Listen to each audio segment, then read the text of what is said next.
Once upon a time, Sky Woman fell from the sky. In the telling relayed by Robin Wall Kimmerer, Sky Woman fell like a maple seed, pirouetting on an autumn breeze. A column of light streamed from a hole in the sky world, making her path where only darkness had been before. It took her a long time to fall. In fear, or maybe in hope, she clutched a bundle tightly in her hand. Hurtling downward, Sky Woman saw only dark water below. But in the emptiness, there were many eyes gazing up at the sudden shaft of light. They saw there a small object, a mere dust mote in the beam. As it grew closer, they could see that it was a woman, arms outstretched, long black hair billowing behind as she spiraled toward them. The Sky Woman's story goes on to tell how the animals help this first woman on Earth. The geese break her fall. I think we have a picture. There we go. The animals call a council to decide what to do. A great turtle offers his back for Sky Woman to rest on. It is decided the divers among the creatures will try to bring up some mud from the bottom of the water because she needs land. Otter, beaver, and sturgeon dive without success. At last, muskrat, the weakest diver of all, volunteers to try. So begins a creation story taught down the generations of the Potawatomi Nation and among other native peoples of the Great Lakes region.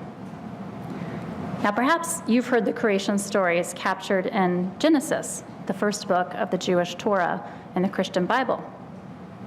Once upon a time, God created the heavens and the earth. He swept a wind over the face of the waters and created light and land, plants, and creatures of the air, sea, and earth. Last, God created humans, both male and female, in his own image. He said to them, "Be fruitful and multiply, and fill the earth and subdue it, and have dominion over all the animals." That's from the first account in Genesis. There's another telling of creation in the same collection. Once upon a time, God created man. He thought man needed a partner, and so created animals, one after another. The man named each kind of creature, but none was a sufficient partner for him. So finally, while the man was sleeping, God took a rib from the man and used it to create a woman as a partner. These first humans learn that they are welcome to eat from every tree in the lush garden, all except one. God tells them not to eat from the tree of the knowledge of good and evil. The only animal that stands out as a real character in this story is the snake. Rather than helping the humans, as the animals do in the Sky Woman's story, in this ancient Middle Eastern tale, the snake persuades the woman, and through her the man, to eat the forbidden fruit. Now, if these stories were being told on television, we would take a commercial break right about here. Stories are built on conflict, and the suspense is what makes them juicy. How will Sky Woman, who needs land, survive on a watery world? Stay tuned. What will happen to Adam and Eve, the first couple in the Genesis story, when God realizes that they have broken the one rule he laid down? Don't go away. You might say that humans are obsessed with stories. In his book, The Storytelling Animal, Jonathan Gottschall observes, "Neverland is our evolutionary niche, our special habitat."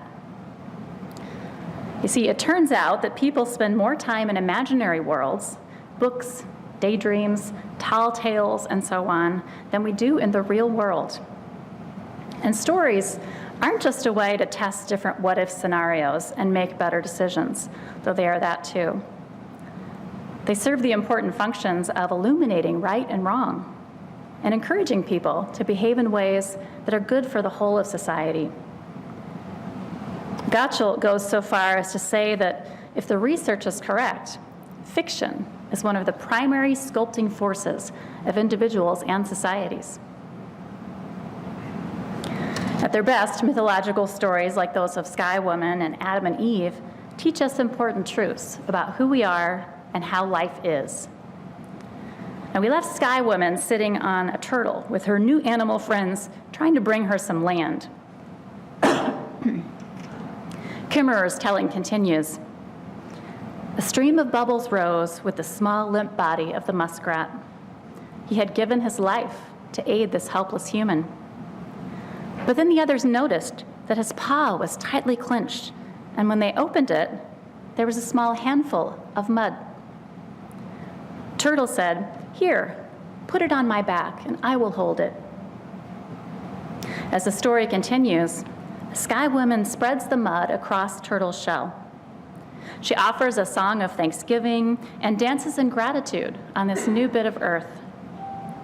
Through the alchemy of the animals' gifts and Sky Woman's gratitude, the land grows and grows until the whole earth is made. This is where the name Turtle Island comes from. Kimmerer continues, like any good guest, Sky Woman had not come empty-handed. When she toppled from the hole in the sky world, she had reached out to grab onto the tree of life that grew there. In her grasp were branches, fruits, and seeds of all kinds of plants. These she scattered onto the new ground and carefully tended each one until the world turned from brown to green.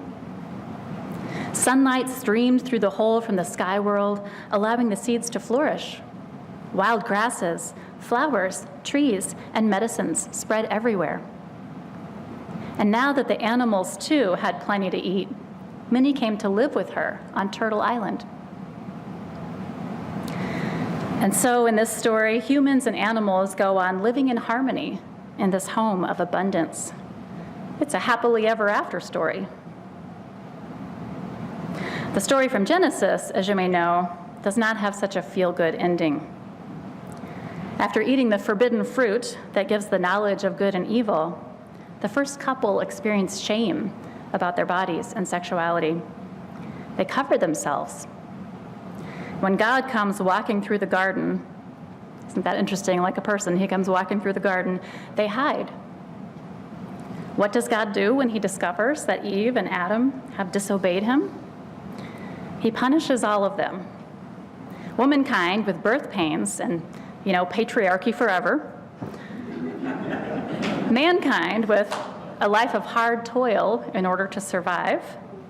And even snakes get their comeuppance, having to slither on their bellies henceforth and be mortal enemies with humans. The fall of Adam and Eve is a very different sort of fall than the one Sky Woman took. These two origin stories from different parts of the globe paint contrasting pictures of humanity's relationship to the earth and its creatures, different orientations toward life. Sky Woman's story teaches humans about humility, gratitude, and our interconnectedness with the rest of life. The Genesis stories, on the other hand, encourage people to value obedience more than curiosity, to see themselves as ruling over the animal kingdom, and to feel separate from other creatures and from God. Whereas Sky Woman begins human society in the lush garden of earth, Adam and Eve get kicked out of the garden. The end of their story is the beginning of a life of scarcity and hardship.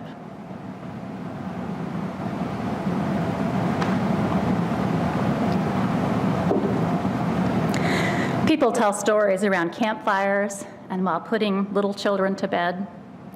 We tell stories in worship. We read in many mediums and take in stories through radio and television. And one of the most powerful mediums of story today is cinema. Just the theme song of a powerful movie can bring the whole arc and message of the story back into awareness.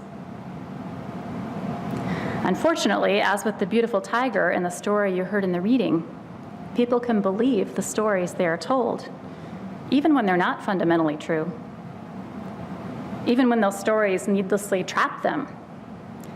So it matters greatly which kind of stories we are telling and retelling, and which stories we are listening to.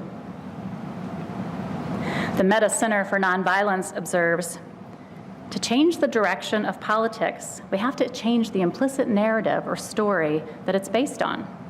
And today we have a great opportunity to do that. All of us can be involved in this critical change. Now, for the last couple of centuries, another story has had a strong influence in our culture. This is a story that came from science, and it maintains a strong grip on our imaginations, even though science itself has evolved beyond this story. Here's how the Meta Center describes what it calls the old story and the new story. The old story that came to dominate our thinking in the West about the time of the Industrial Revolution.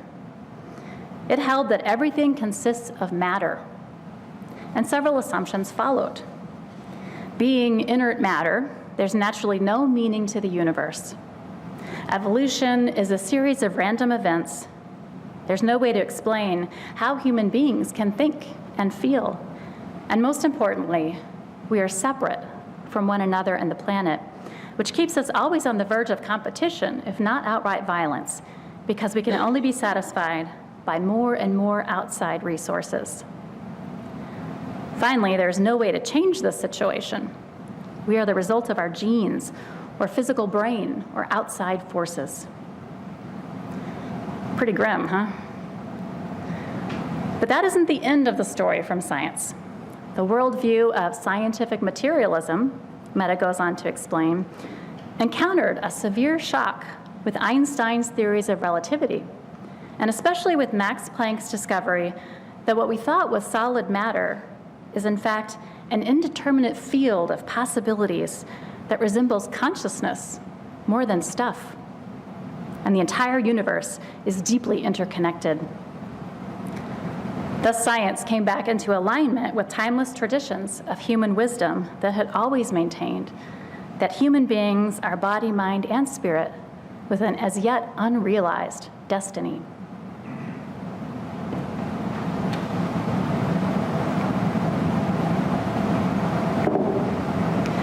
This new story is, of course, not brand new. It is where ancient wisdom and the leading edge of science meet. And the Meta Center suggests it is an invaluable resource for social change activists. That's because of what the new old story teaches about human nature, including how deeply interconnected we are with each other and all of nature. Unitarian Universalists affirmed this story when we adopted the seventh principle in the mid-'80s, recognizing the interdependent web of all existence, of which we are a part. Regardless of whether we are seeking out stories, we're going to keep hearing them. Poet Muriel Rukeyser writes, "The universe is made of stories, not atoms." In addition to the stories we choose to put into our consciousness through what we read, watch, and listen to, what one marketer calls the story wars are raging all around us. Chances are we are taking in stories that advertisers, politicians, and power seekers want us to hear, stories that may not serve us well. When it comes to those mythological stories that shape whole cultures, whether they come in the form of storybooks, films, or political slogans, we can choose which ones to believe. We can write new stories, and we can rewrite old stories to better reflect the truth as we know it and to support the well-being of all. This summer, I attended a theological panel of Unitarians from several countries. My colleague Norbert Raj, our host in Transylvania, was a member of the panel, and he made me smile when he talked about reinterpreting the story of Adam and Eve. Norby, as he is affectionately known, argued that the dominant interpretation of that story in Christianity today, as articulated by Paul of Tarsus, is wrong. It shows God as an omnipotent character whose primary action is to entrap humans with this tree of knowledge and its forbidden fruit. This is a God who is oriented toward punishment and control. Norby gives the story a different twist. Eating the fruit, he suggested, symbolizes becoming aware of our being and identity, naked and all. Thus is born the moral sense and social responsibility. Thus also is born freedom, as we experience a thirst for truth and meaning and become seekers. Eating the fruit of knowledge actually brought the human closer to God, which made it worth the cost of also facing death. Jesus, in Norby's telling, shares the same intrepid spirit as Eve and Adam. He was after the truth, and he was willing to give his life for it. So what was that truth? That there is a way to overcome what we face. Jesus' core teaching, Norby said, can be found in these biblical lines. Hear, O Israel, the Lord our God, the Lord is one. And you shall love the Lord with all your heart, all your soul, all your mind, all your strength, and you shall love your neighbor as yourself. That leads naturally to the question, what kind of God is this God who is one? Not a God of punishment and control, not a God who traps or condemns. Rather, Norby describes the God of his understanding as an ever-pulsating fountain of love. An ever-pulsating fountain of love. Now that's a story I can get behind. Robin Wall Kimmerer, who brought Sky Woman to my attention, reflects on the stories of Sky Woman and Eve as her story has more often been told. Kimmerer writes, "We're inevitably shaped by our stories, no matter how distant they may be from our consciousness. One story leads to the generous embrace of the living world, the other to banishment. One woman, Sky Woman, is our ancestral gardener, a co-creator of the good green world that would be the home of her descendants. The other, Eve, was in exile, just passing through an alien world on a rough road to her real home in heaven.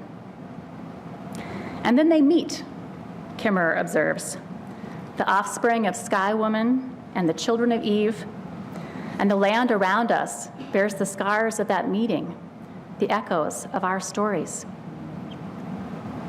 They say that hell hath no fury like a woman scorned, and I can only imagine the conversation between Eve and Sky Woman. Sky Woman says to Eve, 'Sister, you got the short end of the stick.' So much is at stake. For if we don't help change the stories that dominate our culture, we stand the very real risk of turning that old story of the fall into a self-fulfilling prophecy and expulsing ourselves from our own home. Instead of turning the earth from brown to green, as Sky Woman did to the benefit of all creatures, we're turning the earth from green to brown as climate change threatens life for all on our garden home. What to do? We can turn for understanding to stories that teach the truth of our interdependence and the importance of humility and generosity, like Sky Woman's story. We can reinterpret the powerful myths of the West, as Norbert Raj does, putting into practice its lessons. The lesson to have courage to face even those truths that are difficult, like death and planetary destruction. The lesson to love a divine oneness. The lesson to act on our love for our neighbors. We can take inspiration from the new old story of a conscious universe that science is now telling, which teaches that not only is everything not empty and separate and dead, everything is full and alive and connected. We can write new stories, like The Beautiful Tiger, that teach our children that they are beautiful, powerful, and free. Let us choose carefully the stories we tell and the stories we listen to, that we may restore an earth that is green and live out the truth that all her creatures are one. May it be so. Amen.